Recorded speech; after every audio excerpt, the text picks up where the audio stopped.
Excuse us, we have a dance. Tonight on a special edition of 2020. Manic depressive. Yes, she was born that way. Got it from Eddie. Eddie's side.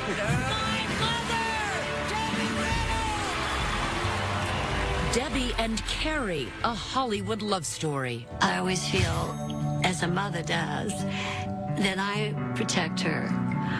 Who will do that when I'm gone? The double tragedy, saying goodbye twice, just a day apart. Brother and son Todd there at the end, speaking only to 2020. I was on her bed with her, and I watched her leave and go to Carrie. It sounds like you're saying she willed herself to die. She didn't die from a broken heart. She just left to be with Carrie. Growing up in the shadow of a screen legend. Good morning, good morning. A daughter feeling inferior. I haven't lost my mind. It lost me. And my mother was really pretty, and I thought, oh, no, I don't look like her.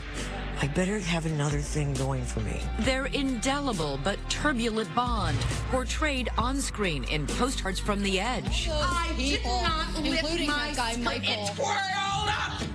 But off screen in silence. I didn't want to be around her. I did not want to be Reynolds' daughter. She didn't talk to me for probably 10 years. Tonight, home videos you've never seen. We leave for the home tomorrow. Prepaid. I've already been in it. And stories you've never heard about two unsinkable survivors.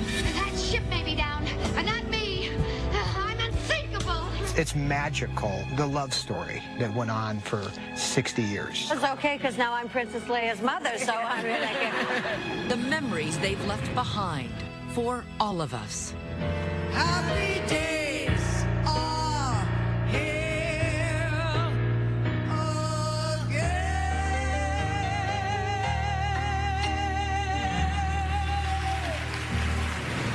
Good evening. I'm Elizabeth Vargas in Los Angeles. David is away.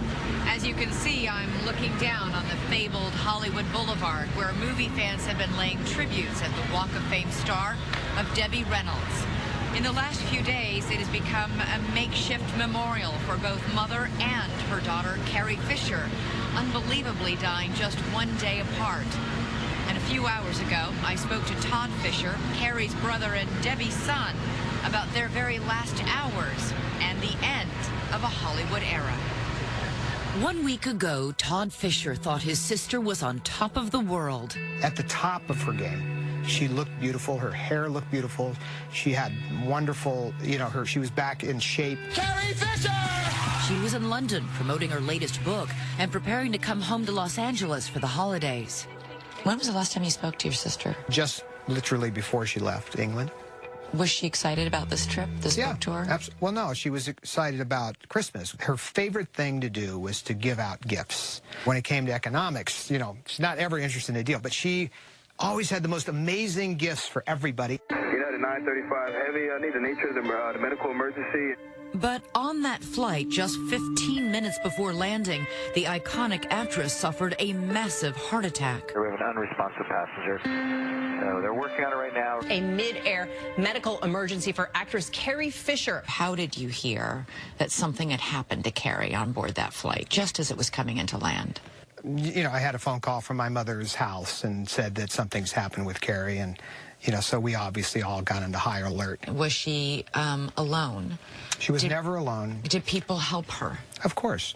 She had amazing help, and she, from what I understand on the airplane, she had doctors right there immediately, and everything was done. You all rushed to the hospital when you got that phone call? When you got there, was Carrie there yet? Yes, Carrie was there. We thought we might be able to save her, and that was in play for a little while, but the doctor always said that it was, high risk. And so, it was not something that was a sure thing by any means. She's Star Wars royalty.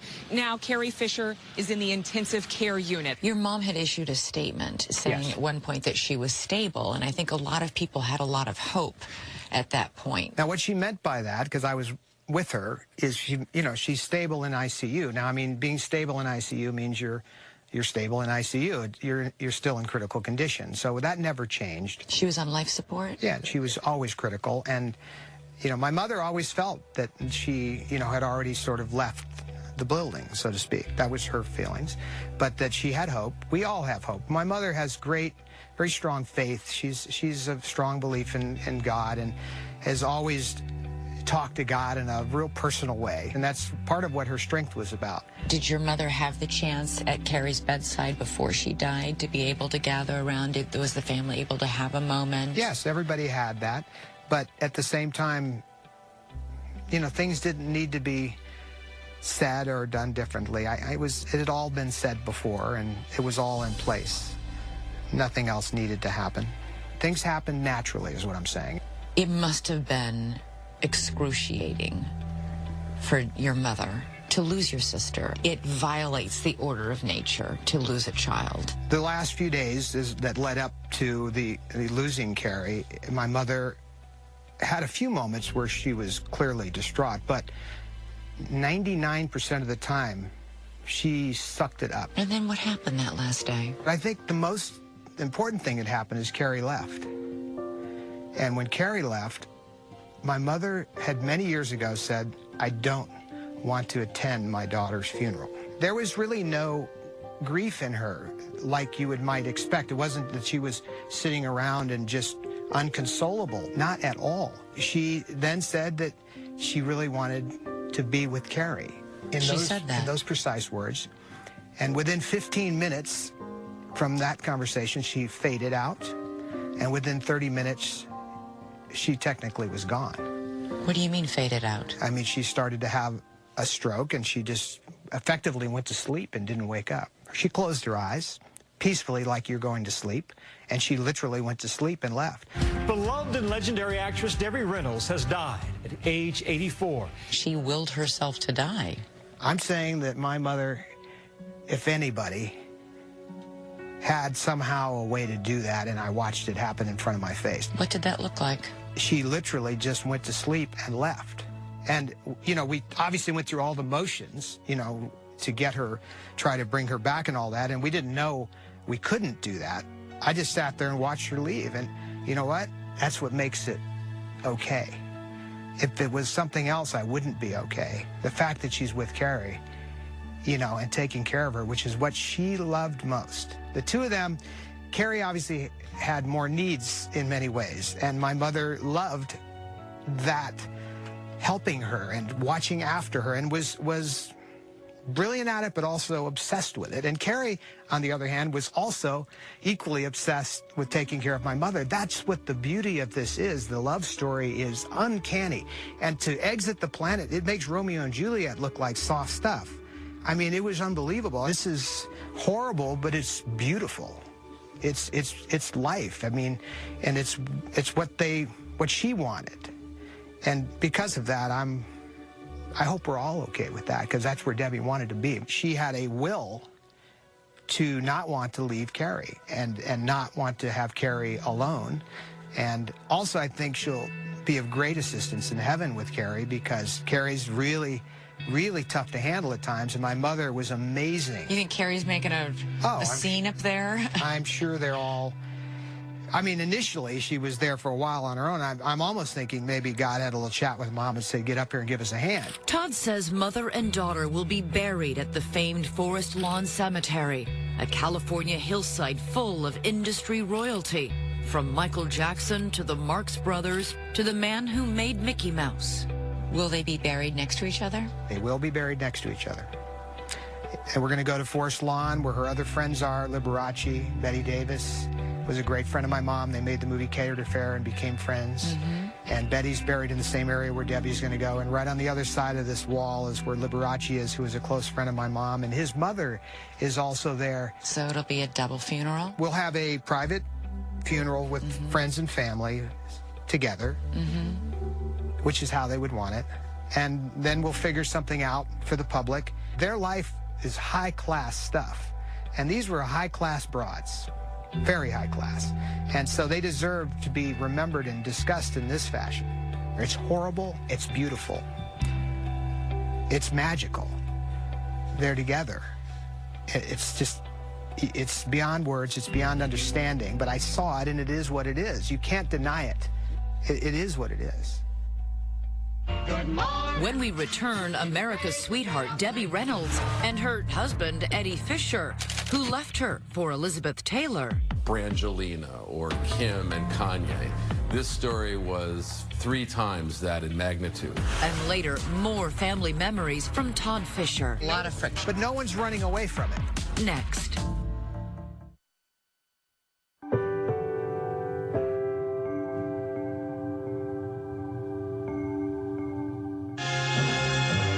It is one of the most famous opening shots on film. Singing in the rain, just singing in the rain. What a glorious feeling, we're happy again. And in the middle of the cloudburst, a star is born. The girl in the big galoshes, Debbie Reynolds, marching through the raindrops and into our hearts. The story of her early career leading up to that movie is so incredible, we'll let her tell it herself. Here she is in an appearance that aired just last year during the Screen Actors Guild Awards. I was only 16 and still Mary Frances Reynolds when I entered the Miss Burbank contest. I did it as a lark to get a blouse and a scarf that they were giving away to all the contestants. Well, as fate would have it, in a year, I was under contract to the biggest studio in Hollywood. She was born Mary Frances Reynolds in El Paso, Texas. Her father later moved the family to California. Her aspirations at the time might surprise you. My mother grew up in Burbank, went to Burbank High, was a batonist and 27 merit badges in the Girl Scouts. She thought she was going to be a gym teacher. Fortunately for all of us, she wound up making movies instead. That first leading role came when she was just 19. Good morning.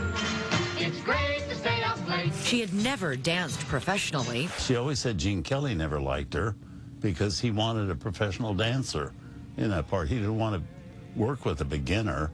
MGM gave her a 3-month crash course, and then it was up to her to hold her own without falling on her face. Not basically a dancer, thrown into this part as the ingenue in it, and boy, she kept up with them. She was a revelation. She was really young. It was sort of like when we saw Jennifer Lawrence for the first time, and she was just so amazing and breathtaking, and we fell in love with her.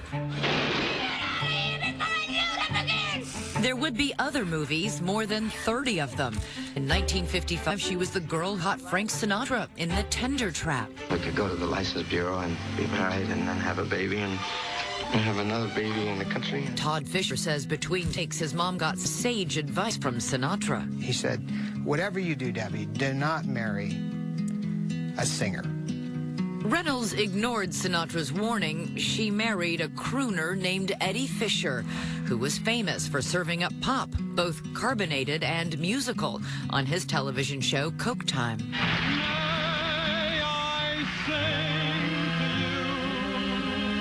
The newlyweds shared the bill in the musical Bundle of Joy in 1956. Would it interest you to know I'm not the mother? Reynolds was the mother in real life. She was already pregnant during filming with their first child, daughter Carrie. A son, Todd, followed 2 years later. Reynolds' screen credits included some serious dramatic parts, like Catered Affair in 1956. I'll never forget the look on her face when I told her we weren't having a big wedding. I'll never forget the way she looked. Like I'd hear in the face. The high notes came in films where she played the good girl, such as Tammy and The Bachelor. Tammy, Tammy, Tammy's in love. The title song became a hit record, but even with those successes, her talent was underappreciated. And I don't think it's been until kind of after the fact that people have looked at her work and said, oh my God, she was great. When a contract dispute kept Shirley MacLaine from playing the unsinkable Molly Brown, Debbie threw herself into the role. I'm gonna learn to read and write. Her favorite role was Molly Brown. Why did she like that one so much? Because it's her. My mother is Molly Brown. She loved that part. She wanted that part. She fought for that part. She got the part. She knocked out of the park. It also brought her an Academy Award nomination. Debbie Reynolds in The Unsinkable Molly Brown. Although it was Julie Andrews who took home the Oscar for Mary Poppins. Between projects, Reynolds began making stage appearances in Las Vegas. This black and white photo, widely shared on social media, shows a 6-year-old Carrie watching her mother perform in Las Vegas in the early 60s. Now go to sleep. Memorably, Reynolds was the voice of the kind and nurturing spider in the 1973 animated classic Charlotte's Web. What is your name, please? My name is Charlotte. Charlotte A. Cavatica. I have a delicious surprise. It's a very special cake. I want you kiddies to have the first piece. But this was her iconic role, and this may have been her iconic song. Good morning. Good morning. We've gabbed the whole night through. Good morning. Good morning to you. Nothing could be grander than to be in Louisiana. If you think you've heard that tune recently, you may be right. Good morning. Good morning. We've talked the whole night. It lives on as the jingle for Tropicana orange juice. As with so many Hollywood lives, however, it was something that happened off-screen that drew the most attention. Theirs was a very famous marriage, and it was a very famous divorce. Reynolds and Fisher were close friends with Elizabeth Taylor and her husband. But when he died in a plane crash, Eddie began comforting the future star of Cleopatra and didn't stop. If you can think of the most popular and buzzed about tabloid stories of our day, Brangelina or Kim and Kanye, this story was 3 times that in magnitude. They were the golden couple of their era. And so when he left her for Elizabeth Taylor very publicly, all of the sympathy in the entire world went to Debbie Reynolds. Not just because she had been left by her husband and she was a beloved movie star, but also he had left her for Elizabeth Taylor, who was like Jezebel. There was an awkward encounter between the women at a fundraiser in 1965. And the presence of Debbie and Elizabeth Taylor at the same affair led to some nervous anticipation. There would be serious financial difficulties for Reynolds and 2 more failed marriages. Who has had more public difficulties than my mother? She's been through husbands and fortunes. If it wasn't for the husbands, she wouldn't have been through the fortunes. But she's ridden it all out with amazing grace and all in the public eye. From Hollywood to Broadway and then Vegas. Ladies and gentlemen, Miss Debbie Reynolds. Where by the 1970s, she was making appearances like this one with Liberace.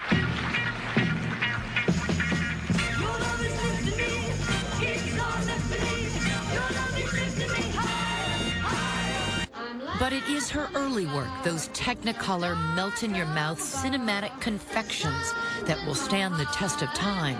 Ladies and gentlemen, stop that girl. That girl running up the aisle, stop her. That's the girl whose voice you heard and loved tonight. She's the real star of the picture. Debbie's really the last of an era. She's our last star from that era of the 40s and 50s. She's our last connection to Singing in the Rain, maybe the best musical ever made. The world would grow to appreciate Debbie Reynolds' other gifts as well, including that little girl watching in the wings. The daughter of Hollywood royalty will become a princess in her own right. I don't know what you're talking about. A star from a galaxy far, far away. Carrie Fisher about to take center stage. Stay with us. Carrie Fisher's life began similar to how it would end, with intense public interest and a camera's eyes fixed upon her. Here she is in some rare Fisher home movies, hula dancing. Though the daughter of 2 celebrities, she was raised by her single mother, Debbie Reynolds, whose nomadic show business lifestyle forced Fisher to drop out of high school.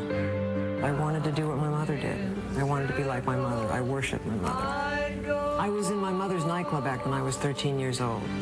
So I was sort of groomed to be flinging my chords and wowing them in Vegas. And she would wow them in Hollywood as well. Always full of moxie, Fisher pursued her own dreams of stardom, appearing alongside Warren Beatty in 1975's satirical romantic comedy Shampoo at the tender age of 17. Are you? What did you really talk about? Making it with my mother. Then 2 years later, Fisher auditioned for the role that would change her life. When our tool has been safely delivered to my forces, you get your award. And changed the world. Princess Leia in Star Wars, who wittily dodged danger again and again. Somebody has to save us. I was with Carrie when we first went to Star Wars screening. She thought it was a B movie because she was just in front of a green screen or blue screen in those days. That ship flew over. I looked at her and I said, this is no B movie. And her life was never the same. Though she played a super heroine, Fisher told my co-anchor David Muir in 2015, she was super nervous that she didn't look the part. Help me, Obi-Wan Kenobi. You're my only hope. Princess Leia really inspired young girls right from the start. But not to be pretty. But she was really pretty. No, yes, and I didn't know that. She proved to be a Princess Leia who was feisty and indomitable, who gave as good as she got. Some rescue. Okay, did you have a plan for getting out? Star Wars quickly became an international sensation and made Fisher an instant pop icon, just like her mother had been 25 years earlier. Fisher followed up the first Star Wars film with this. A day of joy we all can share. Channeling her mother's musical talents, though the Star Wars Holiday Special of 1977 was universally panned. Yet Fisher soldiered on with more movies like The Blues Brothers with the skillful yet self-destructive John Belushi. It was a box office success, but behind the scenes, there was a secret between the co-stars. Belushi and I did drugs together. And I remember him saying, you and I were alike. Oy. And then he was dead like a year later. Fisher, too, had begun a descent into drugs. If I went to someone's house, I was always going through their cabinets. And, you know, I said I was Robin Hood. I took from the straight and gave to the potentially stoned. The public had no idea. She reprised her role as Princess Leia in 2 Star Wars sequels in 1980 and 1983. I became not a movie star, but I became my character. Princess Leia was more famous than I was. So I felt like a has-been at 25. Feeling somehow rejected by Hollywood, Fisher told Diane Sawyer she went on a 4-year drug binge, though she did land the occasional role.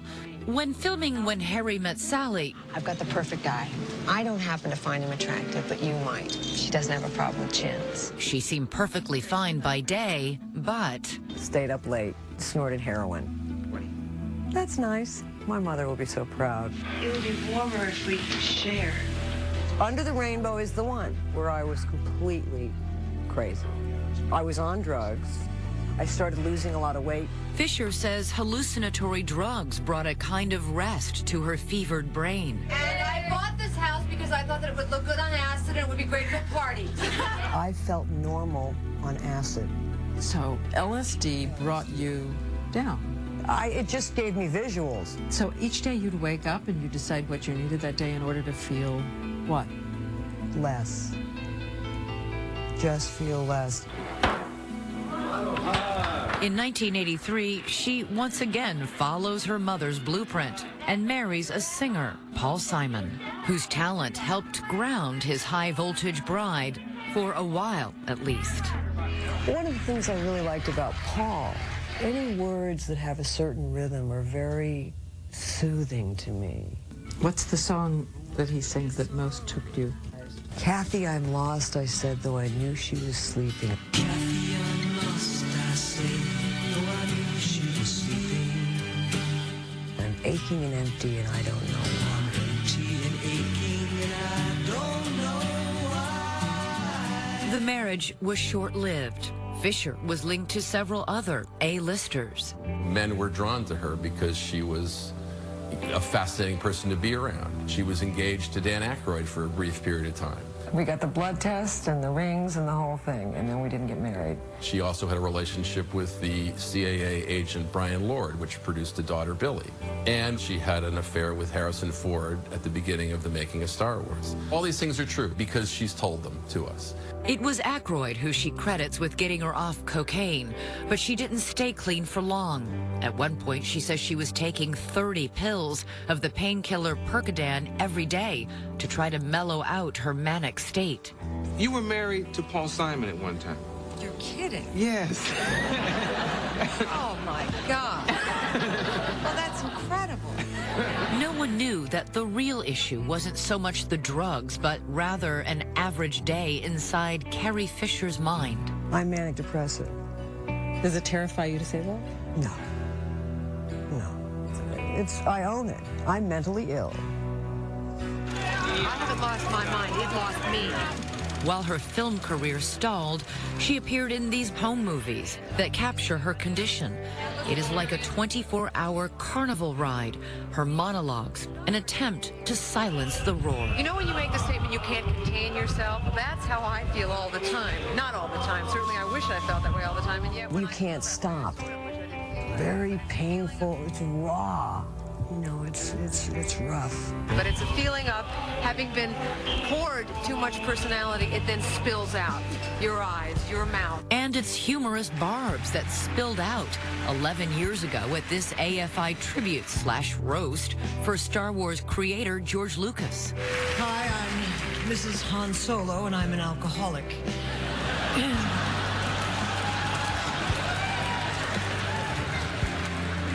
I'm an alcoholic because George Lucas ruined my life.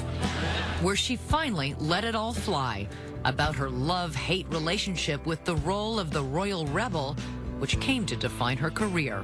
George is a sadist. But like any abused child wearing a metal bikini changed to a giant slug about to die, I keep coming back for more. So, happily ever after.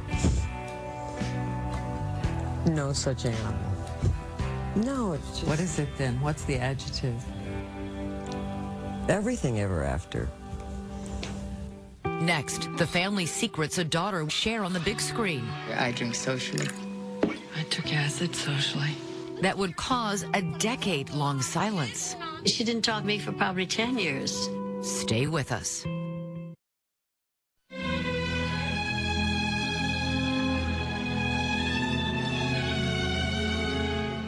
In many ways, Carrie Fisher's life was her art. I don't want life to imitate art. I want life to be art.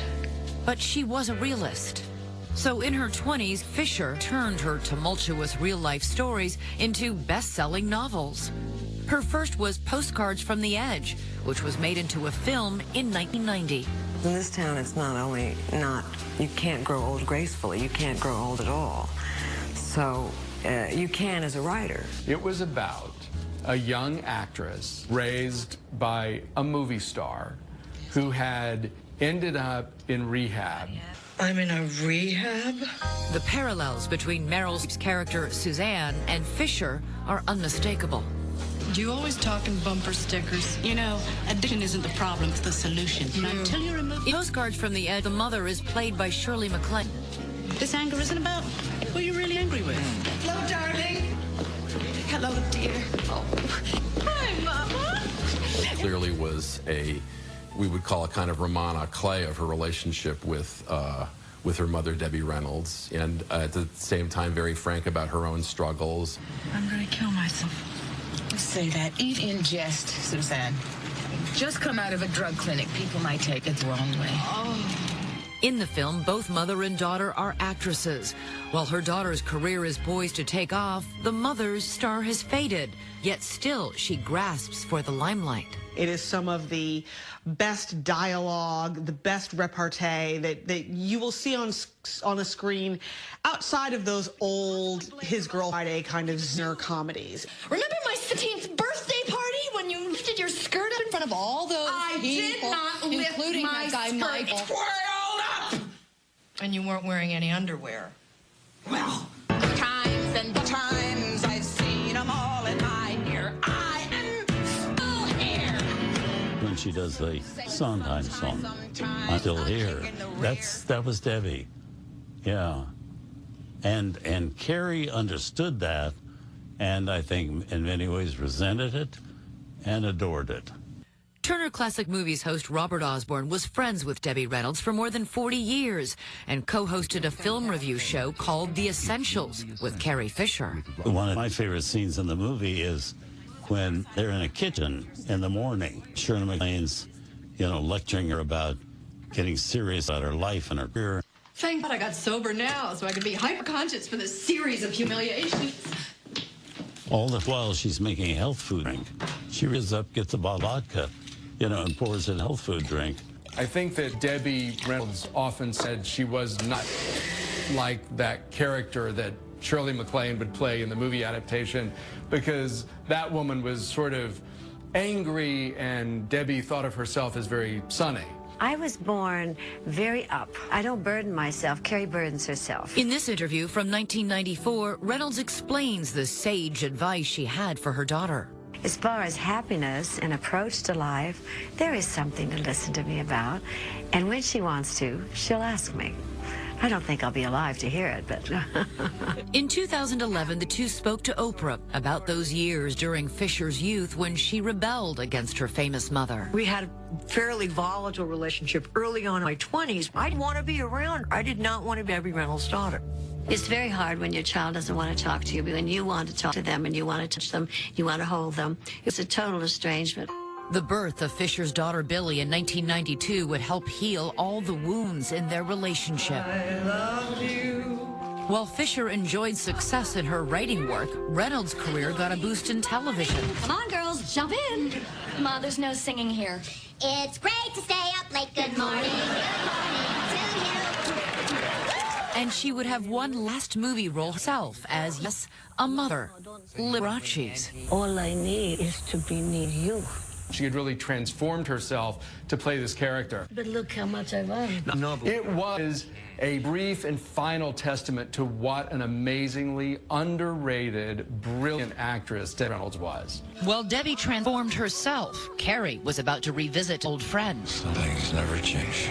You still drive me crazy. She so triumphantly returned to the Princess Leia character, and in her own personal health. She looked better than ever. And daughter Billie was all grown up. Her daughter was in that movie as well. It was kind of neat to see mother and daughter together, seeing them on the red carpet together in the same movie. Princess Leia! Her great accomplishment is Billie. It was her greatest joy. It was her greatest accomplishment. I do believe that Billie Lourd was the love of his life. She was very close with her daughter. I believe she probably worked at that consciously because of all of the things that she went through with her own mother. I believe she wanted to be all things to Billie. The mother, daughter, granddaughter trio made their last public appearance together a year ago when Debbie was honored at the SAG Awards with the Lifetime Achievement Award. To my mother! Coming up, Todd Fisher talks about the moving tributes from fans around the world, including this picture of his mother and sister in their most famous roles. Heaven, mommy, I'm in heaven. My sister and my mother had a very unique relationship. It's magical, the love story that went on for 60 years. There were many ups and downs, but not at the heart level. Debbie and Carrie, mother and daughter. A love so fierce, it sometimes burned. Money, I'm home. The soon-to-be-released HBO documentary Bright Lights chronicles their tempestuous relationship. You cannot get that phone. It's ridiculous. What was it like, though, for you? You had the front row seat to it, as it was your mother and sister. I mean, did they have epic battles? No, it was a glorious view of an amazing love story. Did they talk about why they, for 10 years, barely communicated? What happened to cause that? Debbie, first of all, would have never broken off communications with Carrie under any circumstances whatsoever. There was this friction there, but you know, but no one's running away from it. Nobody's saying, let's not have this moment. Mm-hmm. They had more moments than anybody could have had. They were equally up to the task of working it all out. I'm going to go help my mother pack. They were closest of friends and next-door neighbors. Mother and I live next door to each other, separated by one daunting hill. I usually come to her. And at the end, we're sharing a driveway? Right. Did they see each other daily? Sure. We sort of have this compound mentality, and so that's why she really wanted to be there. And also that had to do with Billie. She wanted to be near her granddaughter growing up, and so she just literally bought the house next to Carrie, and it became... Did she tell Carrie first, or did she just buy the house next to Carrie? That's a good question. I think it just sort of happened, and that was also a kind of a really beautiful thing, that they could be together at that level. And, you know, in order to get out of Carrie's property, you really have to go by my mom. And so, you know, on your way out, you'd walk in and see how mom's doing. And they, you know, my mom would, they had a lot of that going on. Their relationship was at the heart of Carrie's most personal rating project, Wishful Drinking, a raw, candid portrait of the tensions between mother and daughter. There's nothing more that can be said, and nobody better to say it than Carrie. Every bit of Carrie's life, every problem Carrie ever had is in writing, and in beautiful words that are beyond deep, beyond profound. The frankness and level to which she has exposed herself in life is truly remarkable. The self-deprecating autobiography became a hit Broadway show. Over here, we have Debbie and Eddie. Listen as she maps out the 6 degrees that separates Hollywood. To sort of figure out if her daughter, Billy Lord, could date a guy, Quintivy, one of the descendants of Elizabeth Taylor, and would it be incest? Are they related? I think she discovered no, it would not be. I told them, you are related by scandal.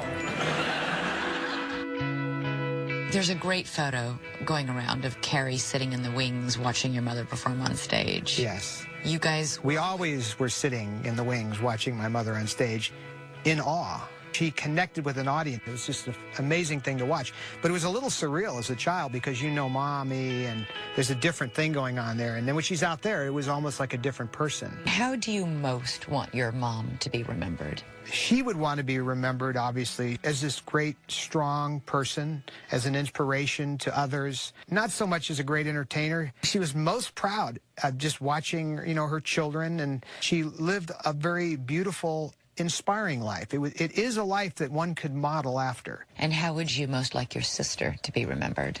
She needs to be remembered as this amazing champion of women. The Star Wars thing was the vehicle, but the words in her books and the surviving of these things that she has survived, like Debbie. Carrie's Molly Brown, too, let's face it. Maybe not with the face and the dirt and the tomboy stuff.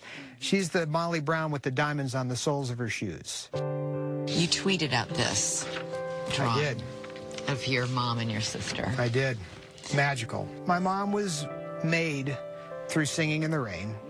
And it's her legacy. It's probably the greatest musical ever made, as Star Wars is probably going to go down as the greatest science fiction film ever made. And the idea that they would walk off together in their respective roles, it just, I don't know, it just made sense to me. And I thought they would like it. Carrie would like it. Next, an unforgettable mother-daughter moment. It has been an emotional week for anyone who has ever loved movies, saying goodbye to both a movie queen and a galaxy princess, and so much more. Hollywood royalty. As we say goodnight, we leave you with one of their most memorable performances, singing together on the Oprah Winfrey Show. I'm Elizabeth Vargas in Los Angeles. For David and for all of us here at 2020, good night, and may 2017 be great. You made me love you. I didn't want to do it, I did. I didn't want to do it. You made me want you.